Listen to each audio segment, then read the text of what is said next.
আসসালামু আলাইকুম এভরিওয়ান। আজকে আমার ক্লে চ্যালেঞ্জের ডে 15 আর আজকে এই চ্যালেঞ্জের লাস্ট ডে। আজকের এই ক্রাফটটা আমার এখন পর্যন্ত ক্লে দিয়ে বানানো ক্রাফটদের মধ্যে সবচেয়ে বেশি ফেভারিট। আপনারা থাম্বনেইল দেখে অবশ্যই বুঝে গেছেন যে আজকে হচ্ছে আমি একটা ল্যাম্প বানাচ্ছি। তো এর জন্য হচ্ছে আমি একটা কাচের বোতল নিয়ে নিয়েছি। এগুলো কিন্তু ফেলনা জিনিসই।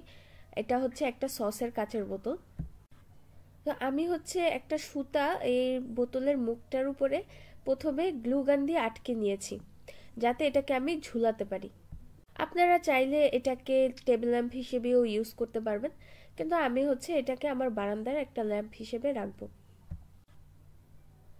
তো কাচের উপরে ক্লেগুলো অবশ্যই লাগতে চায় না, তো সেক্ষেত্রে এই ট্রিকটা আপনারা ফলো করবেন অবশ্যই। এর উপরে যে পানির একটা লাইন টেনে নেবেন, যেখানে যেখান দিয়ে আপনারা হচ্ছে ক্লে লাগাতে চান সেখানে হচ্ছে পানির একটা লাইন টেনে নেবেন। তাহলেই ক্লের যে শেপটা আপনারা বসাবেন সেটা খুব সুন্দর করে বসে যাবে। তো প্রথমে হচ্ছে আমি গ্রিন কালার দিয়ে কিছু লতার মতন বানিয়ে নিয়েছি আর শেপ দিয়ে নিয়েছি বোতলটার উপরে। এই গ্রিন কালারটা আমি নীল, হলুদ আর কালো মিক্স করে এই ডার্ক গ্রিন কালারটা বানিয়ে নিয়েছি। এরপরে আপনারা এখন দেখতে পাচ্ছেন যে আমি ফুল বানাচ্ছি। ফুলগুলো বানানো কিন্তু অনেকই সহজ। আর হচ্ছে আমি এখানে কিছু অর্কিড টাইপের শেপ দিয়ে নিয়েছি, সাদা আর নীল কালারের মিক্স করে। টোটাল 5টা হচ্ছে প্যাটেল আমি এখানে দিয়েছি, 3টা সাদা রঙের আর 2টা হচ্ছে নীল কালারের। যেহেতু পাতাগুলো একটু বড় হবে, সো অনেকগুলো করেই ক্লে নিয়ে হাত দিয়ে একটু চ্যাপটা চ্যাপটা করে এই পাতাগুলো শেপ দিয়ে নিয়েছি আমি। তো এইভাবে হচ্ছে আমি আরো কয়েকটা ফুল বানিয়ে নিয়েছি প্রয়োজন মতন। সো অফিসিয়ালি আজকে আমার চ্যালেঞ্জের লাস্ট ডে হলেও এরপরে যখনই আমি ক্লে দিয়ে কিছু বানাবো অবশ্যই সেটা আপনাদের সাথে শেয়ার করব। তো আপনাদের যদি কোনো আইডিয়া থেকে থাকে অবশ্যই আমার সাথে শেয়ার করবেন, আর আপনারা কী টাইপের ভিডিও দেখতে চান সেটা আমার সাথে শেয়ার করবেন। তো আমার ফুলগুলো যখন লাগানো হয়ে যাবে তখন হচ্ছে আমি কিছু পাতা বানিয়ে লাগিয়ে নিচ্ছি। এখানে আমি 2 টাইপের পাতা ইউজ করব। আর এই ফুল পাতা সবকিছু বসানোর সময় কিন্তু আমি অল্প করে নিচে পানি ইউজ করে নিয়েছি, যার জন্য এগুলো খুব সুন্দর করে বসে গেছে। তো এইটার উপরে কিন্তু আমাকে অবশ্যই বার্নিশ ইউজ করতে হবে, যেহেতু এটাকে আমি বারান্দায় রাখবো। আর আমার বারান্দাটায় অনেক বেশি বৃষ্টির পানি আসে। এখন তো শীতকাল, তো এখন বৃষ্টি আসবে না, কিন্তু যখন বৃষ্টি আসা শুরু করবে তখন এটার কি অবস্থা হবে আমি জানি না। তবে এইটা আমার বানানো এখন পর্যন্ত আমার খুব ফেভারিট একটা ক্রাফট। তো এইটাকে কিন্তু খুব ভালো মতন শুকাতে দিতে হবে।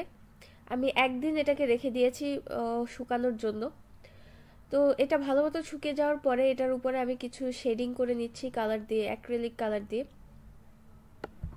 শেডিং করার পরেই দেখতে পাবেন এটার আসল সৌন্দর্য কিন্তু এর পরেই বেশি ফুটে উঠেছে।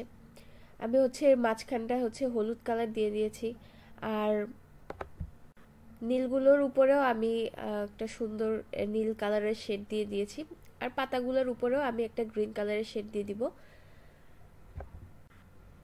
আর বার্নিশ করার পরে আপনারা যারা হচ্ছে কন্টিনিউ আমার ভিডিওগুলো দেখছেন, আমি কোন বার্নিশটা ইউজ করি সেটা আপনারা জানেন। আমার ভিডিওগুলোতে আমি আগেও দেখিয়েছি আমি উজালা একটা বার্নিশ ইউজ করি। তো যেহেতু এটার প্রাইসটা একটু কম আর ক্রাফটের বার্নিশ যেগুলো আছে সেগুলোর দামটা একটু বেশি, তো এই বার্নিশটা একটু ইয়েলো টোনের, যে সাদা রংটা এখন আছে সেটা একটু হলুদ টাইপের হয়ে যাবে, কিন্তু তারপরেও এর কালারটা অনেক সুন্দর এসেছে, আপনারা শেষে সেটা দেখতে পাবেন। এই তো আমার রং করা প্রায় কমপ্লিট। এটাকে আমি খুব ভালো মতো শুকাতে দিব। এরপরে হচ্ছে আমি বার্নিশটা ইউজ করব। বার্নিশ ইউজ করার আগে ক্লেগুলো শুকিয়ে যাওয়া অনেক বেশি জরুরি। তো এই হচ্ছে আমার ল্যাম্পের ফাইনাল লুক। আর হচ্ছে আমি একটা এয়ার প্লান্ট আমার এই ল্যাম্পের মধ্যে রেখেছি। আপনারা যারা বাগান করেন তারা এয়ার প্লান্ট সম্পর্কে জানেন যে এটার জন্য হচ্ছে সেট আপ পাওয়া যায়। তো সেই সেট এর মতনও এটা কাজ করেছে। তো যদিও এটা ইন্টেনশনালি ছিল না, কিন্তু পরে দেখলাম যে না, আমার এয়ার প্ল্যান্টটাকে আমি এখানে রাখতে পারি। আর যেই জিনিসটা আমার কাছে খুবই ইন্টারেস্টিং অ্যান্ড কিউট মনে হয়েছে। আজ তাহলে এখানে বিদায় নিচ্ছি। আল্লাহ হাফেজ।